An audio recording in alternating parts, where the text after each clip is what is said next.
প্রজাতন্ত্র দিবসের প্রাক্কালে কোচবিহারের বিভিন্ন এলাকায় নাকা চেকিং এ শামিল হলো পুলিশ প্রশাসন। শনিবার কোচবিহার শহরের গুঞ্জবাড়ি এলাকায় নাকা চেকিং করে পুলিশ। এদিন পথ চলতি বিভিন্ন গাড়িতে তল্লাশি চালানো হয় পুলিশের পক্ষ থেকে। এ বিষয়ে কোচবিহার জেলা পুলিশ সুপার দ্যুতিমান ভট্টাচার্য আগেই জানিয়েছেন, প্রজাতন্ত্র দিবসের প্রাক্কালে মুখ্যমন্ত্রীর নির্দেশ অনুযায়ী বিভিন্ন জায়গায় নাকা চেকিং চালাচ্ছে পুলিশ। এদিনের এই নাকা চেকিং তারই এক অঙ্গ। প্রজাতন্ত্র দিবসের প্রাক্কালে কোচবিহারের বিভিন্ন এলাকায় নাকা চেকিং এর ছবি দেখছেন আপনারা, কিভাবে পুলিশ সকাল থেকেই আজকে নাকা চেকিং করেছে। কোচবিহার শহরের গুঞ্জবাড়ি এলাকায় নাকা চেকিং করেছে পুলিশ। এদিন পথ চলতি বিভিন্ন গাড়িতে তল্লাশি চালানো হয় পুলিশের পক্ষ থেকে। এই বিষয়ে কিন্তু কোচবিহার জেলা পুলিশ সুপার দ্যুতিমান ভট্টাচার্য আগেই জানিয়েছেন, প্রজাতন্ত্র দিবসের প্রাক্কালে মুখ্যমন্ত্রীর নির্দেশ অনুযায়ী বিভিন্ন জায়গায় নাকা চেকিং চালাচ্ছে পুলিশ। এদিনের এই নাকা চেকিং তারই অঙ্গ।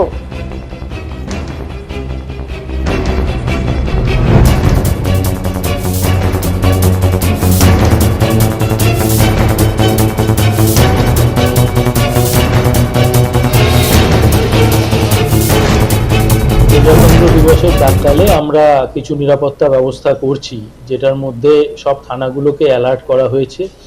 আপনারা জানেন যে আমরা রেগুলার নাকা চেকিং করছি, বিশেষ করে বর্ডারিং এলাকাগুলোতে। আমাদের মাননীয় মুখ্যমন্ত্রীও বলেছেন যে আমাদেরকে সতর্ক থাকার জন্য। তার সাথে সাথে আমরা যেটা বিভিন্ন মল বা শপিং কমপ্লেক্স ইত্যাদিগুলোতেও আমরা নিরাপত্তা ব্যবস্থা জোরদার করছি, এবং সেই সব জায়গাগুলোতে আমাদের প্লেন ক্লোথও অ্যারেঞ্জমেন্ট থাকবে। এটার সাথে সাথে যেসব জায়গাতে প্রচুর মানুষের সমাগম হয়, যেমন রশিদ বিল বা এনএন পার্ক বা ত্রিকোণিয়া পার্ক, এইসব জায়গাগুলোতেও আমাদের পর্যাপ্ত নিরাপত্তা ব্যবস্থা থাকবে।